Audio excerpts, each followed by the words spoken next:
کئی سوالات ہیں جو حل ہوں گے۔ پہلا سوال یہ ہے کہ جاننا علم ہے یا ڈرنا علم ہے؟ تو قرآن حدیث کہتے ہیں نہیں، جاننا علم نہیں ہے، ڈرنا علم ہے۔ ڈرنا ایک بات۔ دوسری بات یہ ہے کہ قرآن عالم انہیں کہتا ہے، قرآن عالم انہیں کہتا ہے جو اللہ کے اجر کی عمل پر امید بھی رکھتے ہیں۔ جن اجر کی امید نہیں ہے ان کو بھی قرآن کہتا ہے کہ انہیں دینی معلومات ہے، علم نہیں ہے۔ ان کو دینی معلومات ہے، علم نہیں۔ عالم تو اسے کہتے ہیں جس میں احتساب ہو، سمجھو؟ عالم جسے کہتے ہیں جس میں احتساب ہو، یعنی اللہ مجھے اس عمل پر کیا دیں گے۔ قرآن نے ان کو عالم کہا ہے۔ جب قارون کی مالیت کی تمنا کی کمزور ایمان والوں نے، قارون کی مالیت کی تمنا کی کمزور ایمان والوں نے، اور یہ کہا یا علی چلنا مسلم ہوتی یا قارون، کاش ہمارے پاس بھی وہ ہوتا جو قارون۔ کسی زمانے کے مسلمانوں کی امیدیں ہیں، تمنائیں ہیں۔ جب یہ غیر مسلم مالداروں کے تذکرے سنتے ہیں تو یہ تمنا کرتے ہیں کاش ہمارے لیے بھی ہوتا جو ان کے لیے ہے۔ حالانکہ میں کہتا ہوں ایک مسلمان کا غیر مسلم کی مال کی حرص کرنا کسی بھینس کے ساتھ کٹی کھانے کی تمنا کرنا ہے۔ بھینس کیا کھاتی؟ بھوسا کھاتی ہے بھینس۔ کیا کوئی انسان کھا سکتا ہے بھوسا؟ اس کے حلق سے اترے گا بھی نہیں، دبا بھی نہیں سکتا۔ کسی مسلمان کا غیر مسلم کی مالیت کو دیکھ کر اس کی تمنا کرنا، اس کی حفظ کرنا، بالکل اللہ کی قسم ایسا ہے جیسا کسی بھینس کو کوئی انسان بھوسا کھاتے ہوئے دیکھے اس کے ساتھ کھانے کی تمنا کرے۔ کیونکہ حضور اکرم صلی اللہ علیہ وسلم نے ساری دنیا کو اور اس کی مالیت کو حدیث میں بھوسا کہا ہے۔ کیا کہا ہے؟ لعا کا لفظ ہے۔ جو غنائم حنین میں آئے تھے ان سارے غنائم کو آپ نے صحابہ سے لعا کہہ کر کہا تھا کہ یہ کوڑا کرکٹ میں ان کفار کو کھلانا چاہتا ہوں، یہ کوڑا کرکٹ ہے، بھوسا ہے۔ تو قرآن میں ہے۔ جب مجھے بات سمجھانا چاہتا تھا کہ علماء کو کہا گیا ہے جو احتساب والے ہیں وہ علماء ہیں، اور یہ بات حق ہے کہ عالم کبھی بھی دنیا کا یا دنیا داروں کا یا مالداروں کی طرف نہیں جھکے گا۔ یہ عالم کی صفت، خاص صفت ہے کہ عالم کبھی مالداروں کی طرف نہیں جھکے گا۔ پہلے زمانے میں بڑے بڑے بادشاہ علماء کی خدمت میں آیا کرتے تھے، علماء کی خدمت میں، اور ان سے، ان کے مال سے اتنا استغنا ہوتا تھا کہ بادشاہ خوشامد کرتے تھے علماء کی کہ یہ چیز لے لو، یہ سامان لے لو، یہ چیز لے لو۔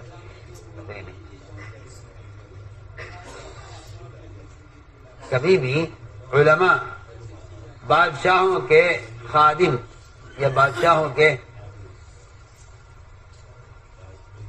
بادشاہوں سے انہوں نے اپنے دینی خدمات میں تعاون نہیں لیا، کبھی نہیں۔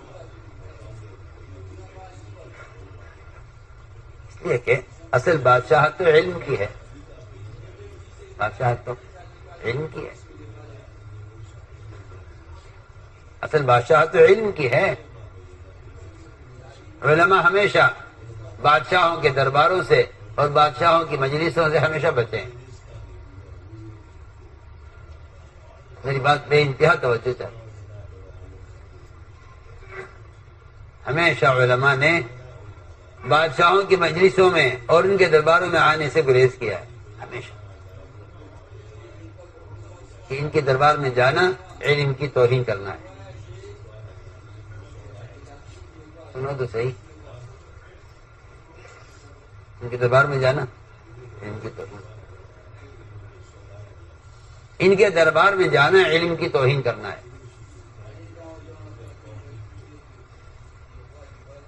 میں عرض کر رہا تھا کہ علماء وہ ہیں جو اللہ سے علم پر ایسا احتساب کرتے ہیں کہ جب کمزوری ماحول نے تمنا کی کاش ہمارے پاس وہ ہوتا جو قارون کے پاس ہے، یا لیت لنا مثل ما اوتی قارون انہ لذو حظ عظیم، کہ اسے تو بہت دنیا ملی ہے، کاش ہمیں بھی وہ دیا جاتا ہے جو قارون کو دیا گیا ہے۔ تو قرآن یہ کہتا ہے وقال الذین اوتوا العلم ویلکم ثواب اللہ خیر، کہ صرف علماء ہیں جنہوں نے یہ کہا کہ نہیں تمہاری ہلاکت ہو، تم یہ کیا کہہ رہے ہو، ارے عمل پر ملنے والا جو اللہ کی طرف سے اجر ہے وہ اس قارون کی مالیت سے کہیں بہتر ہے۔ یہاں علماء کسے کہا جا رہا؟ اجر کی امید کرنے والوں کو اللہ فرما رہے ہیں وقال الذین اوتوا العلم، جن کو علم دیا گیا ہے انہوں نے فوراً شور مچایا، نہیں غلط کہہ رہے ہو اور غلط تمنا کر رہے ہو، ثواب اللہ خیر، ثواب جو اللہ کی طرف سے ہمیں پر اجر ملے گا وہ قارون کی مالیت سے کہیں بہتر ہے۔ ان علماء کی بات پر جن لوگوں نے پھر یہ دیکھا کہ قارون نے مال کے ساتھ ہنسایا جا رہا ہے اور وہ اور اس کا مکان اور اس کا محل اور اس کی مالیت کے ساتھ وہ زمین میں اتر رہا ہے، تو یہ کہنے لگے لولا امن اللہ علیہ لخسف بنا، اگر اللہ نے ہمیں مال نہ دے کر ہم پر احسان نہ کیا ہوتا تو آج ہمارا بھی حشر یہ ہوتا جس کا ہو رہا۔ میں نے ایک بات عرض کی کہ علماء وہ ہیں جو اللہ تعالی سے اجر کی امید رکھنے والے، یہاں احتساب کرنے والوں کو علماء کہا جا رہا ہے، اور قارون کی مالیت کے مقابلے میں عمل پر ملنے والے اجر کو بہتر یقین کرنے والوں کو قرآن عالم کہہ رہا ہے۔ آگے چلیے، عرض کرتا ہوں کہ ذکر کی جگہ قلب ہے، ذکر کی جگہ قلب ہے، جس طرح ذکر کی جگہ قلب ہے اس طرح اللہ کی قسم علم کی جگہ دل ہے، دماغ نہیں ہے۔ اس طرح میرے صاحب ذکر کی جگہ قلب، جس طرح ذکر کی جگہ قلب ہے اس طرح علم کی جگہ قلب ہے، دماغ نہیں۔ میں اور آپ کتاب کے نقوش یاد کر کے اپنے آپ کو عالم نہ سمجھیں، میں اور آپ کتاب کے نقوش یاد کر کے اپنے آپ کو عالم نہ سمجھیں، میں اور آپ کتاب کے نقوش یاد کر کے اپنے آپ کو عالم نہ سمجھیں، اس لیے کہ میں نے عرض کیا کہ ذکر کی جگہ دماغ نہیں ہے بلکہ قلب ہے، اسی لیے اللہ نے علم کی جگہ قلب کو بنایا ہے، دماغ کو نہیں بنایا، دماغ کو علم کی جگہ قلب ہے، علم کی جگہ قلب ہے۔ یہ حدیث میں فرمایا ہے کہ صرف دل کا علم علم نافع ہے۔ آپ پڑھیے قرآن، آپ پڑھیے حدیث، میں نے شروع میں روایت پڑھی تھی، حدیث میں فرمایا ہے کہ علم دو قسم کا ہے، زبان کا اور دل کا۔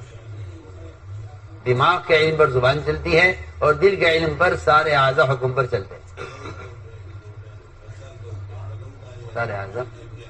اگر ایک آدمی غلط کام سے نظر ہٹا رہا ہے یا غلط کام سے ہاتھ روک رہا ہے تو یہ اس کے پاس دل کا علم ہے، اور اگر یہ حرام سے نہیں بچتا تو اس کے پاس دل کا علم نہیں ہے، دماغ کا علم۔ اس لیے اللہ نے قرآن میں علماء کو اہل ذکر کہا ہے، قرآن میں علماء کو، قرآن میں علماء کو۔ اس زمانے میں تو لوگ تصویر پڑھنے والوں کو اہل ذکر کہتے ہیں۔ تصوف اور علم اس زمانے میں تقسیم اسی لیے ہو گیا، یہ بڑے افسوس کی بات ہے کہ علم علماء الگ ہو گئے، صوفیہ الگ ہو گئے۔ حالانکہ صوفیت علم کے بغیر خدا کی قسم کوئی چیز نہیں ہے، جہل ہے۔ مالیاسا کا ملفوظ ہے، دھیان سے سننا، مالیاسا کا ملفوظ ہے کہ شیطان جاہل صوفیہ کو استعمال کرتا ہے لوگوں کو گمراہ کرنے کے لیے۔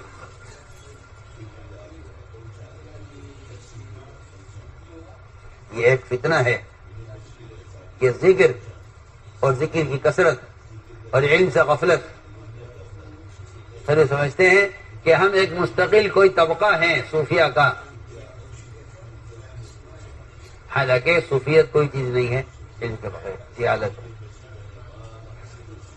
کہ شیطان جاہل صوفیہ کو استعمال کرتا ہے امت کو گمراہ کرنے کے لیے، یہاں تک کہ وہ اس پر پہنچ جاتے ہیں کہ بس صرف ذکر اصل ہے، اللہ کا دھیان اصل ہے، نماز، روزہ، حج، زکوٰۃ اس سب کی کوئی ضرورت نہیں ہے، کیونکہ یہ تو دھیان پیدا کرنے کے لیے ہے۔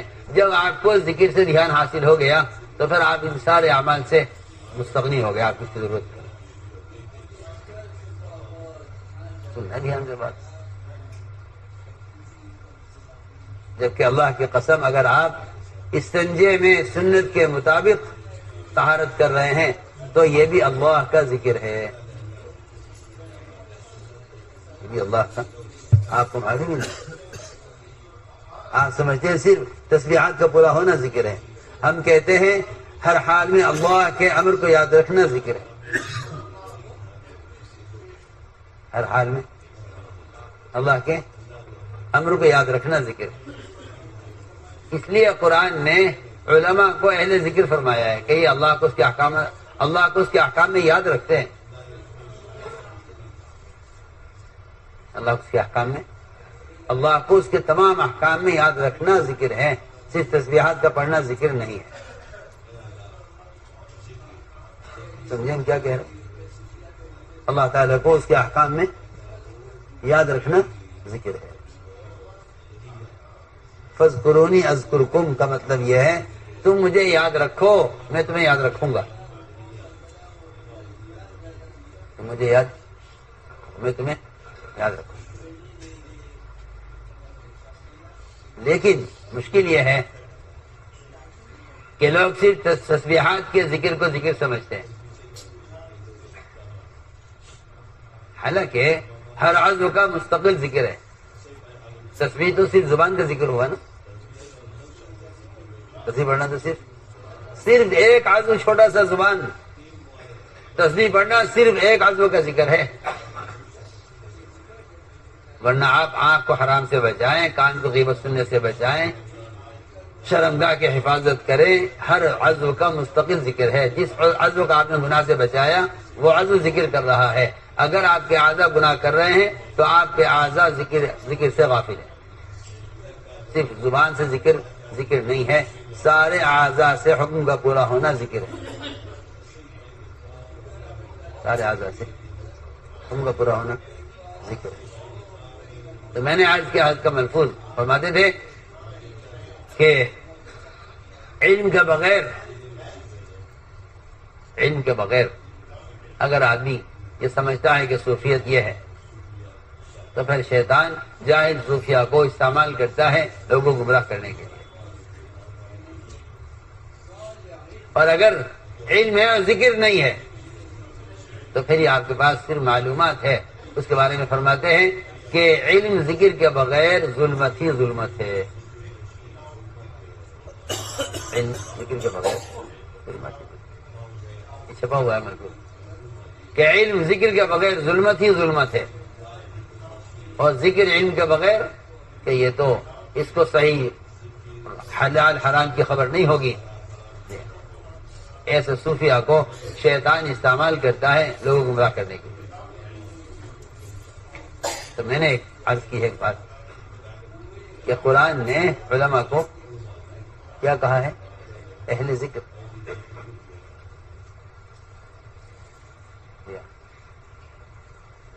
پہلے زمانے میں علماء کو ملا کہا جاتا ہے، اس زمانے میں جاہل کو ملا کہا جاتا ہے کہ یہ کون ہے کہ یہ ملا جی ہیں، ہاں، جاہل کو اس زمانے میں جاہل کو ملا کہا جاتا ہے، پہلے زمانے میں عالم کو ملا کہا جاتا تھا، ملا علی قاری، ملا جامی، بڑے بڑے علماء کے نام کے ساتھ ملا کا لفظ تھا۔ اس زمانے میں ملا جی انہیں کہتے ہیں جو بیچارے دین سے بالکل ناواقف ہوں، مسائل سے جاہل ہوں، انہیں کہتے ہیں کہ تو یہ عالم نہیں ہے، یہ تو ملا ہے، یہ ملا جی ہے، ملا جی کیا؟ تو میں نے عرض کیا کہ قرآن پر پیش کرو اور حدیث پر پیش کرو علم کو، یہ قرآن حدیث علم کسے کہتے ہیں اور عالم کسے کہتے ہیں؟ علم کسے کہتے ہیں اور عالم کسے کہتے ہیں؟ قرآن حدیث میں پیش کرو. قرآن عالم کسے کہتا ہے، علم کسے کہتا ہے؟ یہ بہت اہم بہت ضروری بات ہے. میں نے مثالیں عرض کی ہیں کہ قرآن ڈرنے والوں کو تو علماء کہہ رہا ہے، اللہ کو یاد رکھنے والوں کو قرآن علماء کو ذاکر کہہ رہا ہے، احتساب کرنے والوں کو قرآن عالم کہہ رہا ہے. یہ ساری مثالیں ہیں. اگلی بات یہ ہے کہ امت کی اکثریت نہیں جانتی کہ علم کیا ہے. وہ جو چیز سیکھتے ہیں اس کو علم سمجھتے ہیں، حالانکہ یہ بات واضح ہے بالکل کہ قبر کے 3 سوالات میں سارا کا سارا علم ہے. قرآن کا، حدیث کا، توحید کا، عقائد کا، عبادات کا، معاملات کا، معاشرے کا، سارا کا سارا. ایک کہنا چاہیے کہ ایک حرف یا ایک حکم ایسا نہیں ہے جو ان 3 سوالات سے باہر ہو. قبر میں 3 سوال ہو، قبر میں 3 سوال. من ربو کا پہلا سوال، اس میں سارے عقائد، توحید. وما دینو کا، اس میں ساری شریعت، سارے احکام.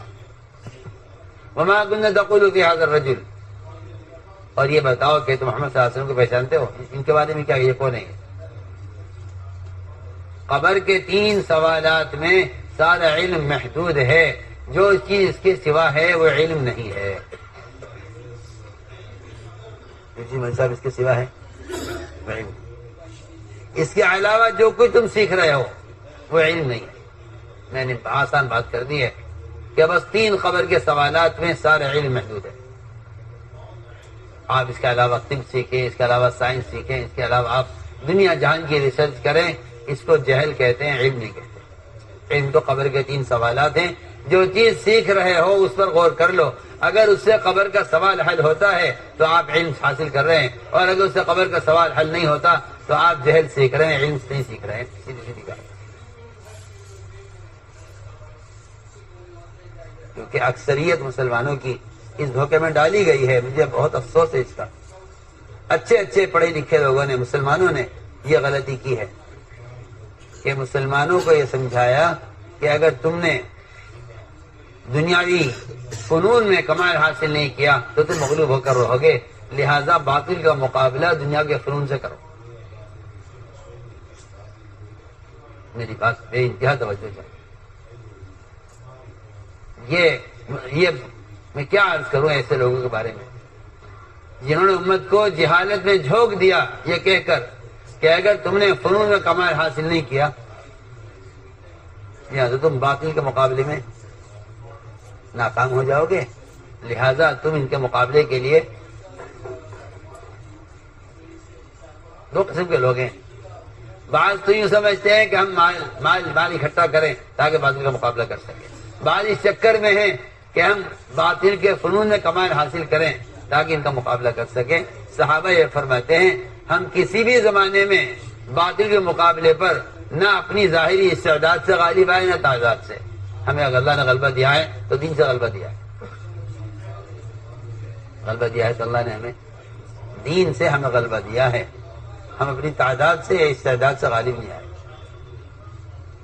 اس زمانے کا مسلمان فرائض اور دین کا علم حاصل کرنے سے پہلے دنیا کے فنون سیکھتا ہے تاکہ اس کے ذریعے باقی کا مقابلہ کر سکے. یہ میں کہتا ہوں اس سے بڑی حماقت کوئی نہیں.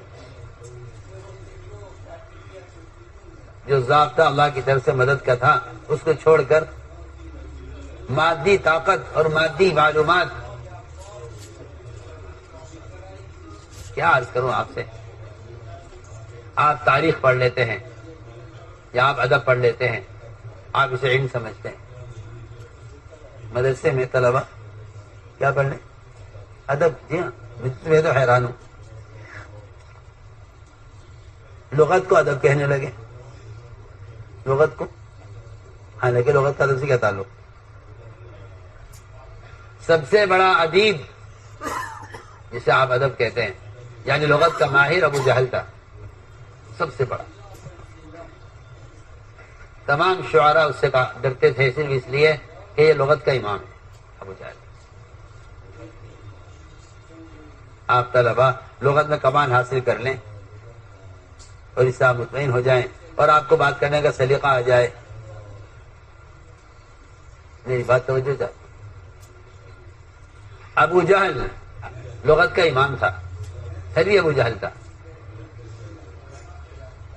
اور کبر کا عالم یہ تھا کہ جب اس کو قتل کیا جانے لگا تو اس نے صحابی سے یہ کہا، قتل کرنے والے صحابی سے، کہ تم سب کے سر کاٹو گے یہاں جتنے کفار پڑے ہوئے ہیں یہاں میدان میں، کیونکہ سب کے سر کاٹ کر اللہ کے نبی کے سامنے پیش کیے جانے ہیں، لہذا تم سب کے سر کو تم کاٹنا بالکل یہاں سے، گردن سے، حلق کے اوپر کے حصے سے، اور میرا جو تم کاٹو گے تو ذرا یہاں سینے سے کاٹنا، یہاں سے مت کاٹنا۔ کہ کیوں، کیا بات ہے؟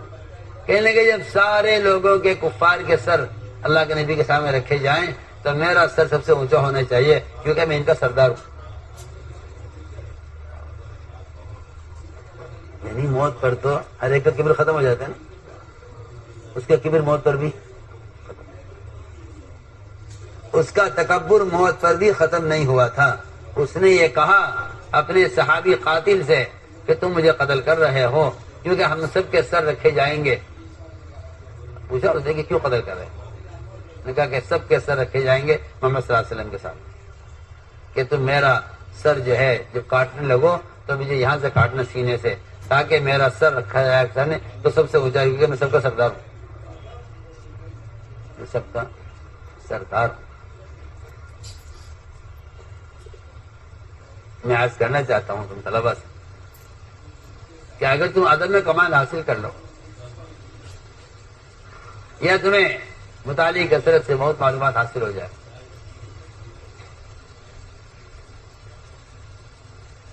حضور اکرم صلی اللہ علیہ وسلم اپنے حجرے سے باہر نکلے، دیکھا ایک طرف بھیڑ لگی ہوئی ہے، لوگ جمع ہیں، اور ایک صاحب کچھ بیان کر رہے ہیں۔ آپ نے پوچھا یہ کیا ہو رہا ہے کہ بھیڑ کیوں جمع ہے؟ کسی نے کہا یا رسول اللہ یہاں ایک علامہ آئے ہوئے ہیں۔ اب میں علامہ کسے کہتے ہیں؟ علامہ کس چیز کا نام ہے؟ آپ کا سوال ہے، حدیث میں ہے ومن علامہ، تو علامہ کس چیز کو کہتے ہیں؟ انہوں نے کہا جی علامہ کا مطلب یہ ہے کہ اس آدمی کو عرب کی کہاوتیں، عرب کی مثالیں بہت معلوم ہیں، عرب کے حالات سے بہت واقف ہے، عرب کی تاریخ کی بہت معلومات ہے، عرب کے اچھے برے حالات سے واقف ہے، اور بڑا شاعر بھی ہے، اور ادب کا بڑا امام ہے۔ یہ کچھ باتیں کر رہا ہے، لوگ اس کی باتیں سن رہے ہیں۔ فرمایا چھوڑو اس کو، اس کے پاس تو وہ چیز ہے جس کے حاصل کرنے سے کوئی نفع نہیں اور جاہل رہنے سے کوئی نقصان نہیں، چھوڑو اس کو، آؤ بیٹھو ہمارے ساتھ، ہم تو اللہ کے تذکرہ کرتے ہیں۔ آپ نے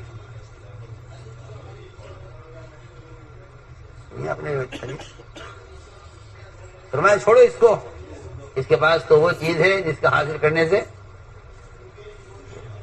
کوئی فائدہ نہیں اور اس سے جاہل رہنے سے کوئی نقصان نہیں، آؤ چھوڑو اس کو، ہم تو الگ حلقہ لگائیں گے مسجد میں جس میں اللہ کے احکام کے تذکرے کریں، اس کی بڑائی کے تذکرے کریں، آؤ یہاں بیٹھو۔ یہ فرمایا، اپنے صحابہ کو یہ سمجھایا آپ نے کہ علم وہ نہیں ہے کہ جو آدمی معلومات حاصل کرے وہ اس کو عالم ہو جائے، نہیں، علم صرف وہ ہے کہ میرا رب مجھ سے کیا چاہتا ہے۔ اس کی مولانا افسا فرماتے تھے اس بات کی تحقیق میں لگنا، علم میں لگنا ہے کہ میرا رب مجھ سے کیا چاہتا ہے، میرا رب مجھ سے کیا چاہتا ہے۔ رہا تمہارا لغت میں ادب میں کمال حاصل کر لینا، حضرت عمر سے کہا گیا کہ یہ تو بتائیے کہ یہ جو قرآن میں ہے وفا کہتا ہوں ابا، ابا کا ترجمہ کیا ہے؟ ابا کسے کہتے ہیں؟ حضرت نے فرمایا اگر عمر کو خبر نہیں ابا کیا ہے تو اس میں عمر کا نقصان کیا ہے؟ اس میں عمر کا نقصان کیا ہے اگر عمر کو ابا کی خبر نہیں؟ کیونکہ قیامت میں مجھ سے پوچھا نہیں جائے گا کہ بھائی بتاؤ ابا کسے کہتے ہیں۔ حالانکہ وہ چار ہاتھ جو جانوروں کے لیے زمین سے اگتا ہے اس کو ابا کہتے ہیں، لیکن عمر سے قرآن کی لغت کے ایک لفظ کے بارے میں سوال کیا گیا تو عمر فرمایا کہ اگر عمر کو ابا کی خبر نہیں تو کیا عمر کس نقصان کیا ہے؟ تو عمر سے پوچھے تو جائیں گے نہیں قیامت میں کہ عمر بتاؤ ابا کسے کہتے ہیں۔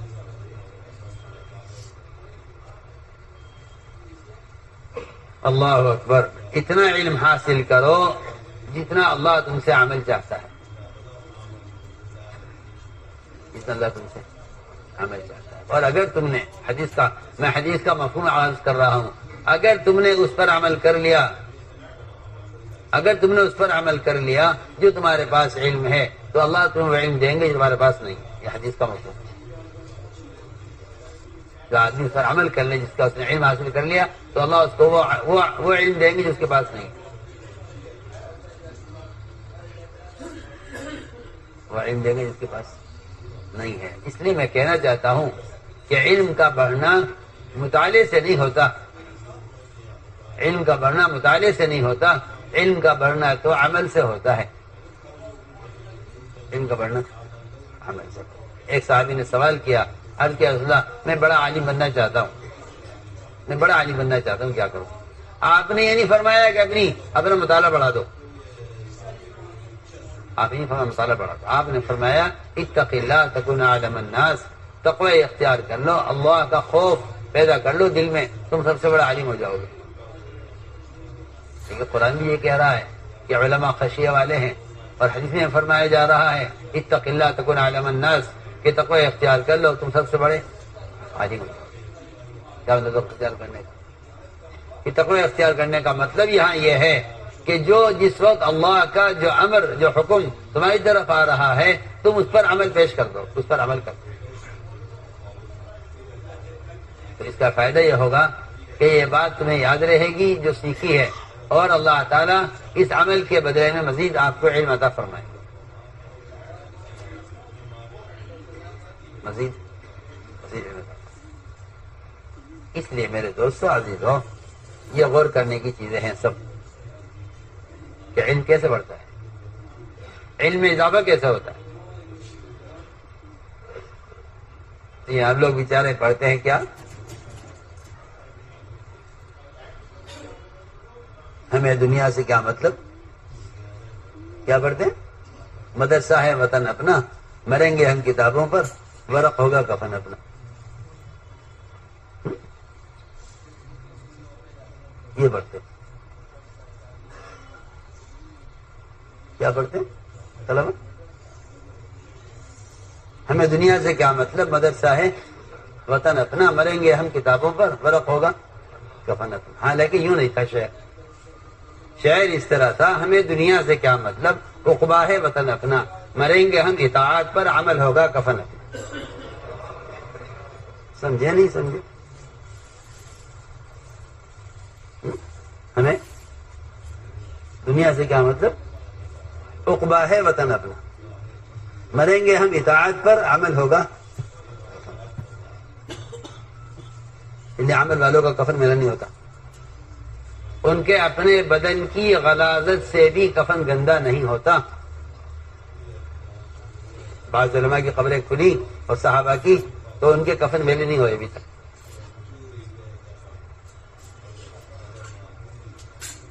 سمجھے نہیں سمجھے؟ تو میں نے عرض کیا کہ علم کیسے بڑھتا ہے۔ علم کے بڑھنے کے لیے سب سے بنیادی شرط تعلق مع اللہ ہے۔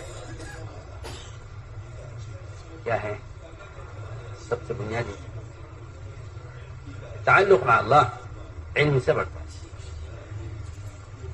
علم کس سے بڑھتا ہے؟ اللہ کے قرب والے اعمال سے بڑھ کر علم کو کھولنے والی کوئی چیز نہیں ہے۔ سب سے زیادہ علم بڑھتا ہے اللہ کے تعلق سے، اور سب سے زیادہ علم کو کھولنے والی چیز وہ رات کا قیام ہے، تہجد، جس کو طلبہ ایک اگر چھوڑ دیتے ہیں کہ ارے میاں نفلیں تھوڑی، علم کا پڑھنا، علم حاصل کرنا فرض ہے، اور یہ تہجد تو نفل ہے۔ جی ہاں، یہ بھی ایک فتنہ ہے اس زمانے میں۔ نماز کے بعد کی سنتیں چھوڑ دی، میاں ہم تو علم میں لگے ہوئے ہیں، فرائض پڑھ لو، بس کتاب میں لگ جاؤ، اور چھوڑو اوابین۔ اوابین کا پڑھنا کوئی ضروری تھوڑی ہے، اصل تو کتاب پڑھنا ہے، اصل تو کتاب پڑھنا ہے، چھوڑو اوابین۔ کیونکہ وہ آیا ہے نا، کہ جی ہاں کہ 1000 رکعت پڑھنے سے نفل 1000 رکعت نفل پڑھنے سے افضل ایک باب علم حاصل کرنا ہے. پتہ ہی نہیں بیچاروں کو کہ اس کا مطلب کیا تھا. پتہ ہی کیا مطلب ہے. اس کا مطلب یہ نکال لیتے ہیں کہ طلبہ کو چاہیے کہ کتاب پڑھیں بجائے نفلیں پڑھنے کے. حالانکہ اس کا مطلب یہ تھا کہ ایک آدمی اگر علم سے بالکل جاہل ہے اور وہ نفلیں پڑھ رہا ہے عصر کی نماز کے بعد، جبکہ نماز کے پڑھنے کی ممانعت ہے اس وقت، ایسے جاہل کو چاہیے کہ بجائے 1000 رکعت پڑھنے کے پہلے علم حاصل کرے کہ نفلیں پڑھ سکتے ہیں عصر کے بعد نہیں پڑھ سکتے. اسے جاہل عابد مراد تھا. اس سے مولوی صاحب میری بات سمجھ آتی؟ اس سے کون مراد تھا؟ جاہل عابد کیا عبادت کر رہا ہے جہل کے ساتھ، اس سے کہا جائے گا کہ تیرا جہالت کے ساتھ 1000 رکعت پڑھنے سے بہتر یہ ہے کہ تو علم حاصل کر. اور اسے پکڑ لیا طلبہ نے، جی ہاں، کہ ہم عبارت یاد کر لیں اور ہم یہ یاد کر لیں، ہم یہ پڑھ لیں اور ہم لغت میں کمال حاصل کر لیں، یہ زیادہ بہتر ہے اپنے آپ کو نفلوں میں مشغول کرنے سے.